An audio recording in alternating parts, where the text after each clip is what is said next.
Always did. And so everybody was halfway asleep, and I heard this voice from the back of the van say, excuse me, Coach Moultrie, I may not be able to jump today because I left my uniform back in Bergen Lake. Well, and Coach was cool. He was cool. He was cool. He just took his glasses off. I said, hell, son, you may just be the first Howard University person to ever participate in this draws, because you're going to jump today. I'll hold you around the grocery bag to this cornfield at 5 o'clock in the morning. You're going to jump today. As a matter of fact, it's best you don't jump in a Howard uniform because of the way you've been jumping lately. So, Coach would call me, he would call me, and we would reminisce, and we would laugh, and he'd go, oh, Pal, what I tell him? Did I tell him that? Coach, you told him that.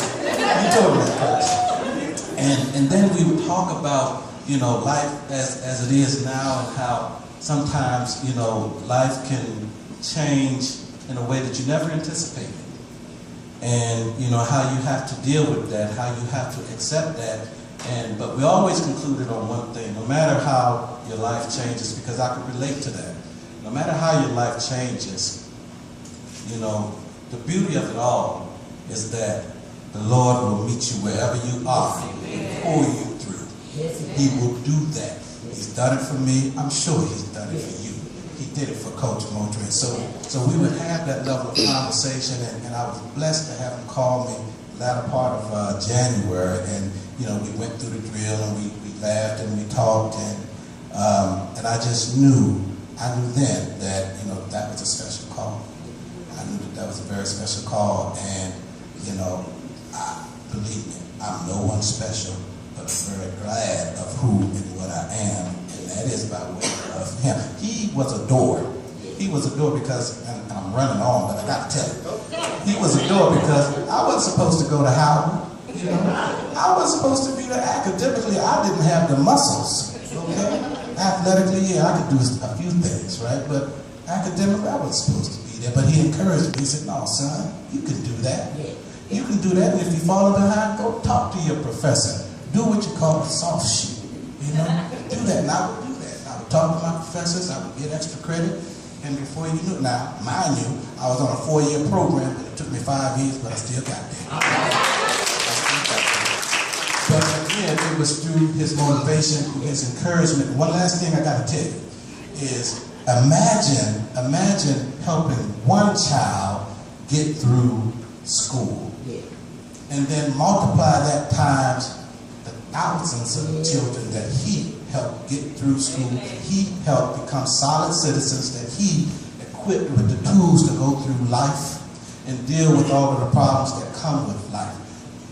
What he did was of epic proportions. And there will never be another like him, but I'm so glad there was one. And I'm glad to have been in that number. Thank you. And I'm going to hand it off to the anchor lady.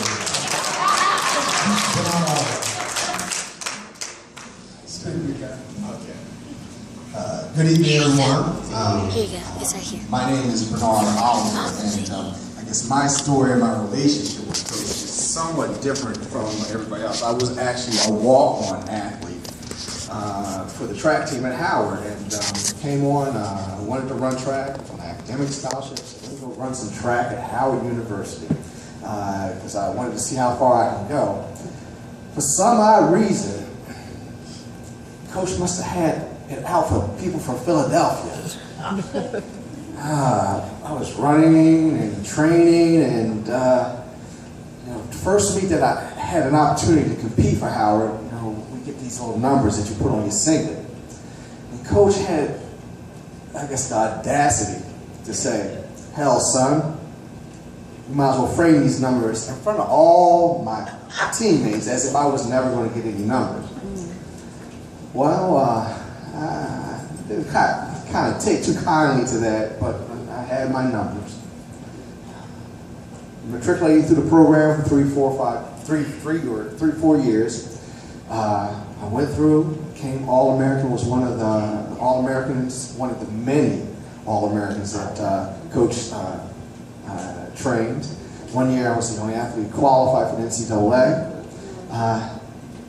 Well, my last year, what I did is I came into the big meetings that Coach had, and it was my last year. I said, well, Coach, you know, that freshman year you gave me these numbers, and you told me, hell, son, you might as well frame them. Well, I brought those numbers back, and after 4 years, becoming an All-American, I gave those numbers back to Coach and said, hell, son, now it's time for you to frame them. From that day on, Coach had a different respect, and we had a great respect and relation for one another. Right now, currently, I oversee the William P. Moultrie Endowment Scholarship, and I'm fighting with every bone in my body to make sure that that scholarship endures. I had an earlier conversation with one of the church members here that teaches Sunday school, and she told me that her daughter, who sings up in the choir, is also one of the state champion hurlers. So I want to let her know, well, one of the top two. So she's in line to come to Howard University if I have anything to say about it. So, I would like to say, in representation of some of the athletes and some of the other people that Coach touched that could not be here today, that they are here in spirit.